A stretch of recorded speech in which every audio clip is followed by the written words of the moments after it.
चलो ठीक है, तो आज हम लोग पढ़ने वाले हैं गति का तीसरा नियम। क्या पढ़ने वाले हैं? ठीक है, आज हम लोग क्या पढ़ने वाले हैं बाबू? गति का तीसरा नियम। चलो देखो,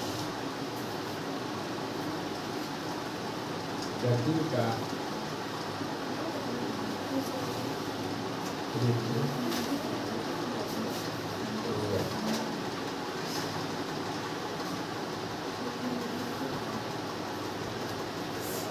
समझो, गति का तीसरा नियम किसे कहते हैं? ठीक है, बोला गया कि पहले दोनों गतियों के नियमों से हमें ज्ञात होता है कि कोई प्रयुक्त बल वस्तु की गति की अवस्था में परिवर्तन लाता है। कहने का मतलब क्या है कि अगर मान लेते हैं कोई चीज़ है, ठीक है ना, जैसे कोई बॉल है, तो जब तक इस पर हम लोग बाहरी बल नहीं लगेगा, फोर्स नहीं लगेगा, क्या ये गति करेगा? गति करेगा जी? नहीं करेगा। अगर इस पर हम लोग बाहर से फोर्स लगाएंगे, अगर बाहर से हम लोग क्या करेंगे, फोर्स लगाएंगे, तभी ये क्या करना शुरू कर देगा, गति करना क्या कर देगा, शुरू कर देगा, है कि नहीं?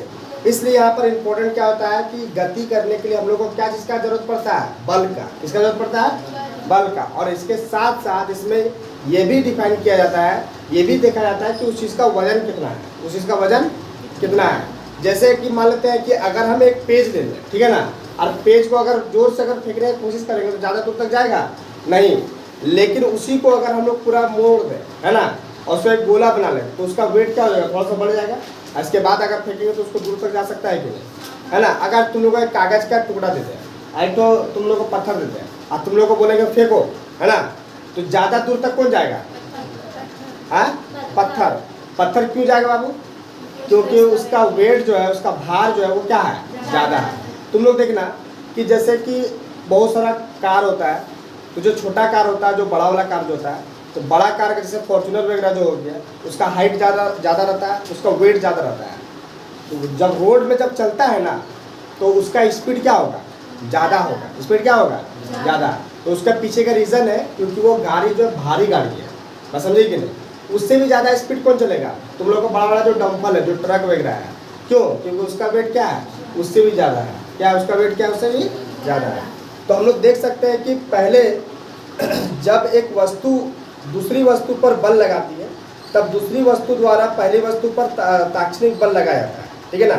और ये दोनों बल परिणाम सदैव में समान होता है, लेकिन दिशा के विपरीत दिशा में लगती है। इसका तात्पर्य यह है कि बल सदैव युगल रूप में होता है। किस रूप में होता है? युगल रूप में होता है।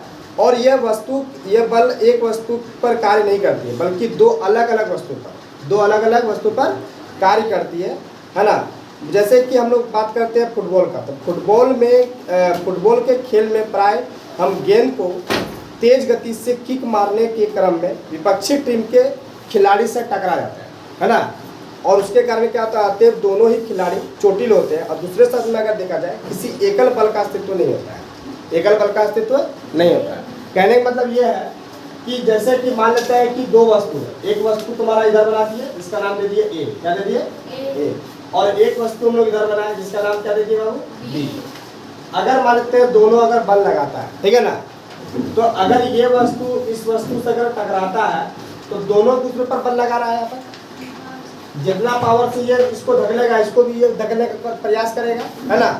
लेकिन दोनों का जो दिशा है वो क्या होगा, विपरीत दिशा हो जाएगा। क्या हो जाएगा, विपरीत। विपरीत मतलब क्या हो गया जी, उसका उल्टा हो गया। जैसे ये इस दिशा में जा रहा है, तो किस दिशा में जाएगा, इस दिशा में, तब ना दोनों आपस में टकराएगा, है ना।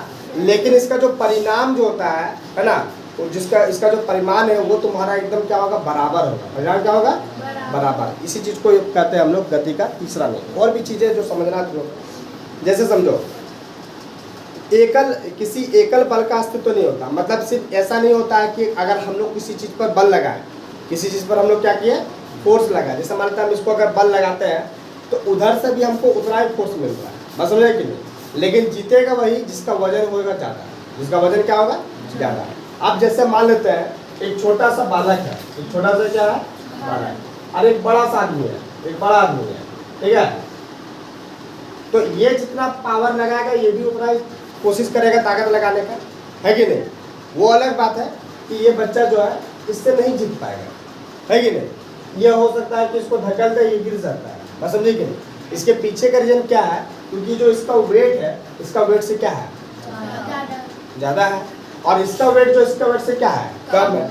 एक दूसरे पर दोनों बल लगाएगा, दोनों एक दूसरे पर क्या करेगा, बल लगाएगा। जैसे कि ये दीवार और मेरा वेट, तो मेरा वेट जो है इस दीवार से कम होगा कि ज़्यादा होगा, कम होगा।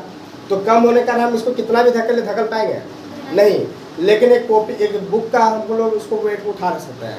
क्यों? क्योंकि इसका जो वेट है हम लोग का बॉडी से क्या है, कम है। तो ये पसंद आया कि नहीं कि जब भी हम लोग किसी पर बल लगाते हैं, क्या लगाते हैं, बल, तो वो भी वस्तु हम लोगों पर उतना ही बल लगाता है जितना हम लोग लगाने का प्रयास करते हैं। बस समझे कि नहीं? लेकिन वहाँ पर परिमाण कुछ अलग हो जाता है। इसका रीज़न ये है कि उसका जो वस्तु का जो द्रव्यमान है और जो बल जिसके द्वारा लगाया जा रहा है उसका जो द्रव्यमान है वो अलग अलग हो जाता है। बस समझे कि नहीं? अगर एक ही द्रव्यमान का हो तो वहाँ पर परिमाण हो जाता है जीरो। क्या होता है? मान लेते हैं एक ही वेट का है ना, अब दोनों एक दूसरे को धकेल रहे हैं, तो कहीं आगे बढ़ेगा?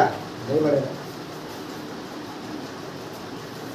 अब आगे समझो थोड़ा। जैसे कि माना कि दो स्प्रिंग एक दूसरे से जुड़ी हुई है, एक दूसरे से क्या है, जुड़ी हुई है, और दर्शाया गया है कि तुला बी का स्थिर सिरा दीवार से जुड़ा हुआ है। जब तुला ए से मुक्त सिरे पर बल लगाया जाता है तो हम पाते हैं कि दोनों तुलाएं में एक ही मान दर्शाती है। क्या दर्शाती है?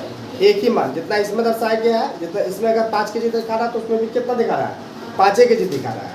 तो बोला गया है क्या है कि तुलना अगर करें तो एक ही मान दर्शाती है, अर्थात तुला ए द्वारा तुला बी पर प्रयुक्त, तुला बी के द्वारा तुला ए पर प्रयुक्त लगाए गए बल का परिमाण हमेशा क्या हो रहा है, समान हो रहा है। यानी दो गो तुला है, एक तुला का नाम है तुम्हारा ए, ठीक है, एक तुला का नाम क्या है, ए, और एक तुला का नाम क्या है, बी। तो दोनों जो है जब एक समान रूप से जब बल लगा रहा है तो दोनों का परिमाण क्या निकल रहा है, समान निकल रहा है। क्या निकल रहा है, समान। तो ये अवश्य याद रखना चाहिए कि क्रिया और प्रतिक्रिया बल सदैव दो अलग अलग वस्तुओं के साथ एक साथ कार्य करती है।